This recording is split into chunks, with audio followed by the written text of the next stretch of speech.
Bueno, yo tengo un par de series de estadísticas aquí que creo que son fundamentales.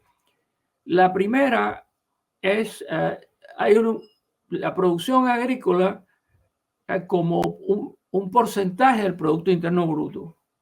Y eso lo tengo para los últimos 7 años, entre el 2013 y 2022.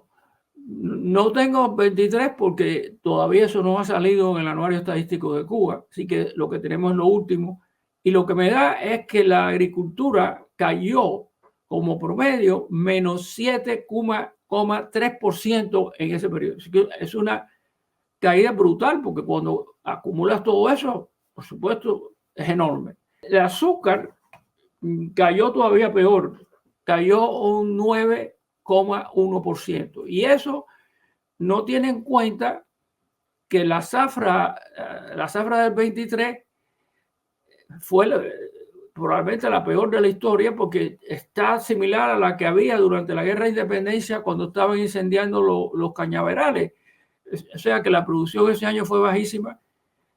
O si quieres compararla con los años 80, estaban produciendo 8 millones de toneladas y la zafra del 23 fueron 500 y pico mil toneladas. O sea que es un 16avo de lo que estaban produciendo en los años 80. La otra cosa importante que yo he hecho es comparar.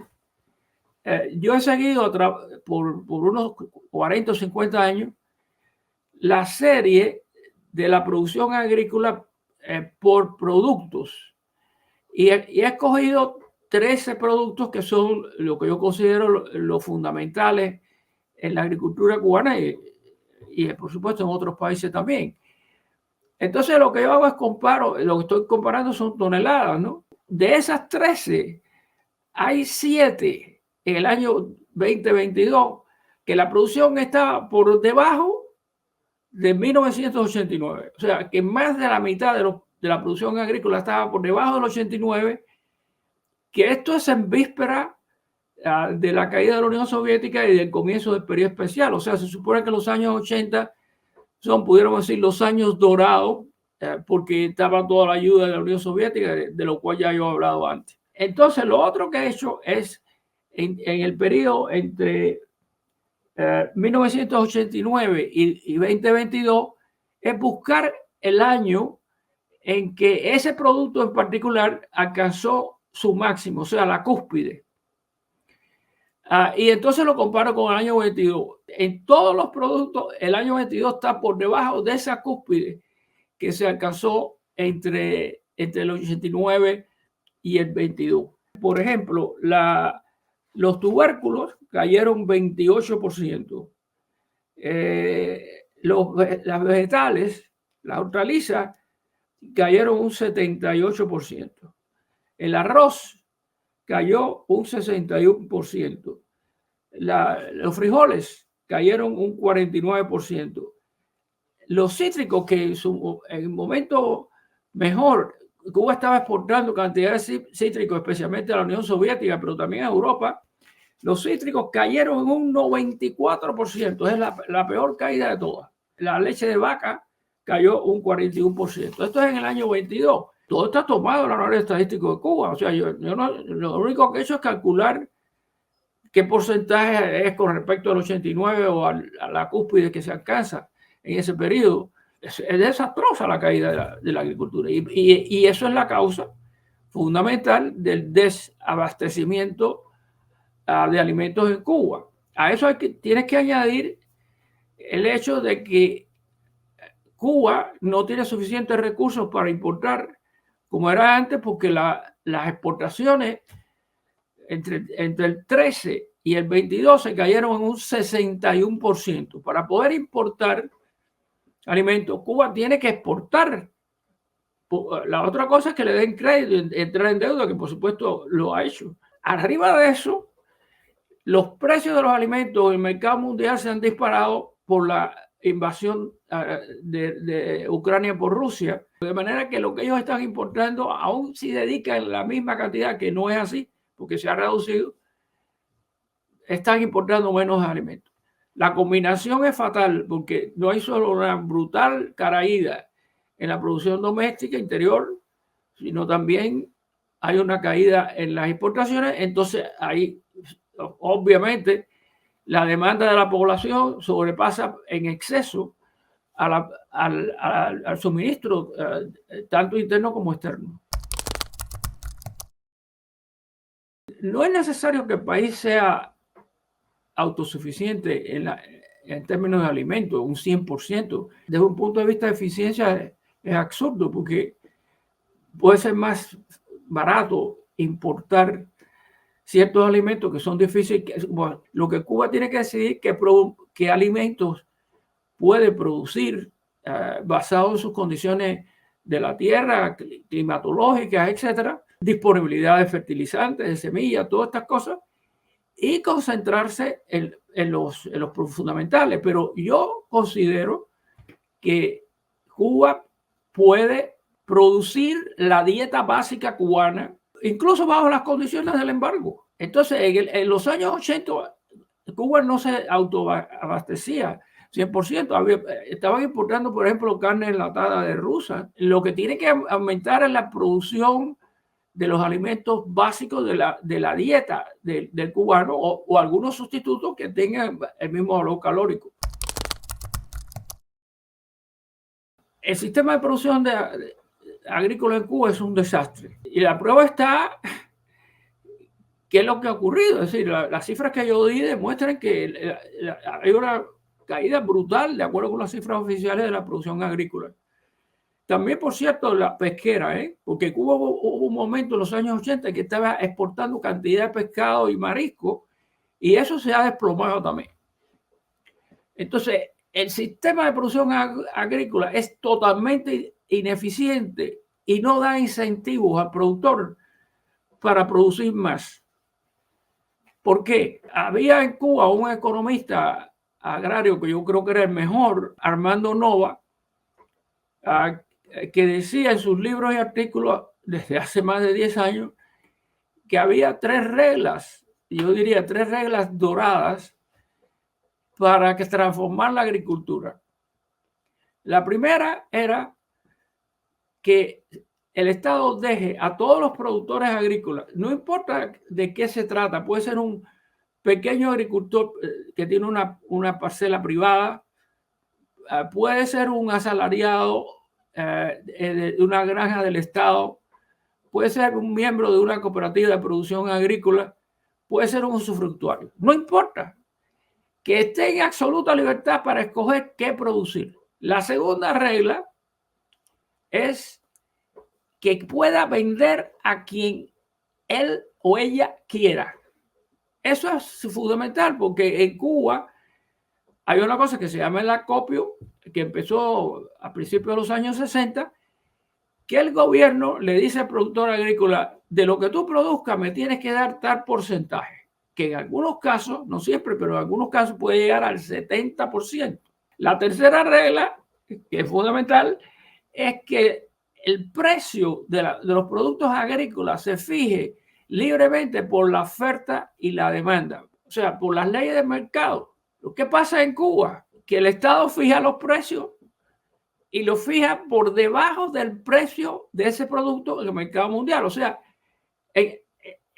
del mercado, el precio fijado por el mercado. Entonces, ¿qué es lo que ocurre? Que ese productor agrícola no tiene incentivo alguno para producir, porque está perdiendo dinero. ¿Cuál es la reacción lógica que hace ese productor agrícola? Tratar de esconder lo que está produciendo o hacer trueque por otros productos, aumentar el consumo familiar, irse al mercado informal. Eso es lo que estaba pasando en Cuba todo el tiempo. Y lo más absurdo de todo esto es que hubo unos años, en la época de Raúl Castro, en que el gobierno, en las publicaciones oficiales, Grama, Juventud Rebelde, etcétera, empezó a criticar el acopio y a decir todos los defectos que tenía, cosas que habíamos estudiado los economistas de adentro y de afuera. Lo criticaron, aceptaron que era un desastre, pero siguieron con ello y hoy siguen todavía con el acopio. Mientras no se resuelva ese problema, seguirá la caída de la producción agrícola. Y por cierto, en mi libro en que yo comparo las economías de China y Vietnam con lo que se llama socialismo de mercado, que es un modelo económico híbrido donde el sector privado y el mercado tienen los papeles más dinámicos en la economía, con la economía de Cuba, en la cual el sector privado, a lo mejor, en el mejor de los casos, es un complemento, pero además un complemento que se le exprime con esas medidas absurdas como el acopio y etcétera.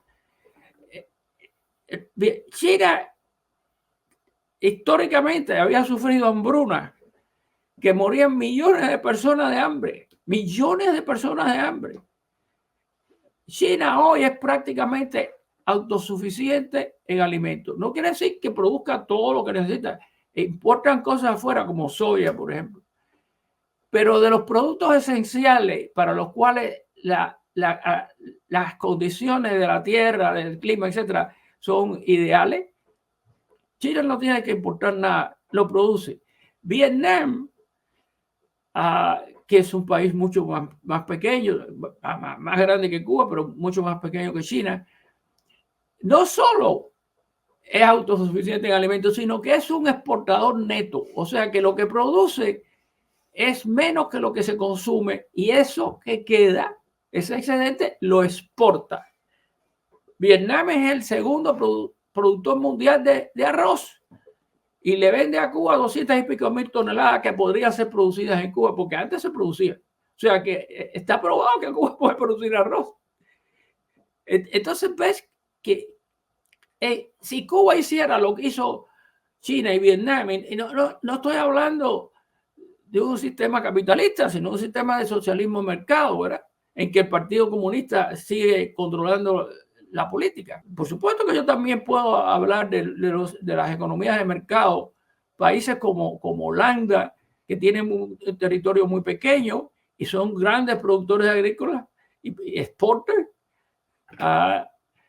Pero bueno, como se trata de un tema político que es mucho más difícil que Cuba se transforme en una economía de mercado en vez de algo intermedio que sería el socialismo de mercado, por eso hago la comparación con estos dos países, que es más, digamos, aceptable políticamente para la dirigencia. No es que yo crea que no hay otra cosa. No, sí, está la economía de mercado, pero eso lo veo más difícil. No es que es imposible, pero más difícil. Y siempre viene la culpa del embargo. Pero resulta que en Vietnam, cuando se hizo la reforma agraria que yo acabo de explicar, estaba bajo el embargo de los Estados Unidos. O sea, ¿por qué tú estás? Si eso es un problema interno, eso es un problema interno. Hombre, también tú lo que mencionaste es que la cantidad del presupuesto del Estado que se dedica a la inversión en agricultura es ínfimo comparado, qué sé yo, con el turismo, la propiedad inmobiliaria y cosas así. El turismo es absurdo. Todo el mundo está de acuerdo que hay una sobreconstrucción de hoteles y de camas de turismo porque Cuba no ha logrado recuperar la cantidad de turistas que tenía antes de la pandemia. Pero siguen invirtiendo ahí y lo que va a agricultura es una cantidad ínfima. Entonces, hay un problema que no la cosa es el embargo solo. ¿Por qué razón tú tienes esa estructura de la inversión que es contraproducente cuando tu problema fundamental es la falta de alimentos para la población? ¿Cuál es la causa de esa hiperinflación? La causa ya lo expliqué. Primero, hay una caída brutal en la producción agrícola y también hay una caída en la importación de alimentos, de manera que la oferta, el suministro se ha reducido considerablemente y la demanda excede con creces el número de productos que hay disponibles en el mercado. Entonces, ¿qué es lo que ocurre? Suben los precios. Es una cosa esencial de primer grado en economía. Esa es la causa de la inflación. Y eso tiene que ser reconocido por el gobierno. Ahora, lo que está planteando Díaz-Canel y el ministro de Agricultura es que hay que aumentar la fuerza de trabajo que está en la agricultura. Pero ¿cómo diablos tú vas a aumentar la gente que va a trabajar en la agricultura si esa gente sabe que va a perder produciendo por las reglas que te dije, por el acopio? O sea, tienen un desincentivo enorme, a no ser que hicieran, como hubo en otras épocas, ejército de producción, que el gobierno militarice la agricultura y obligue a la gente a producir, que tampoco la historia muestra que eso es muy productivo, porque son gente que están forzadas a trabajar y van a hacer todo lo posible por escapar lo más que puedan del esfuerzo. Tú lo que tienes que hacer es muy sencillo, darle incentivo a la gente, pero no lo hacen. ¿Por qué? Porque el capitalismo. No, la producción agrícola en China y Vietnam es fundamentalmente privada. Puede ser individuo, puede ser cooperativa, puede ser grupos, puede ser hasta villas, villorrios producen la agricultura. Y eso resolvió el problema, aplicando las 3 reglas que ya yo expliqué. Pero yo exhorto a la gente que haga lo siguiente. El gobierno, en su anuario estadístico de Cuba, tiene los principales productos agrícolas. Son como unos 14 o 15. Y tiene de eso desglosado qué es lo que produce el sector privado y qué es lo que produce el sector estatal. Y fíjate que el sector privado incluye las cooperativas, que no son muy eficientes, que digamos, eso se ha probado. O sea que eso es algo que distorsiona hacia abajo la producción y la productividad en el sector privado, porque incluye a las cooperativas. ¿Y qué es lo que encontramos? Que el sector privado, o ellos dicen no estatal, es el que produce mucho más que el sector estatal, que tiene mucho más tierra. Y después te vas a las cifras de productividad y te encuentras lo mismo que lo que tú acabas de decir. O sea que solamente hay que mirar las cifras del gobierno para poder ratificar esta cuestión que se viene discutiendo hace medio siglo en Cuba. Y eso vuelve a reforzar mi punto de vista de que el sector privado es más eficiente que el sector estatal, y que el sector estatal debe de quitar todas esas restricciones y reglas absurdas que lo único que hacen es reducir la producción por la falta de incentivos. Cuba tiene una ventaja teórica porque es una economía de planificación central.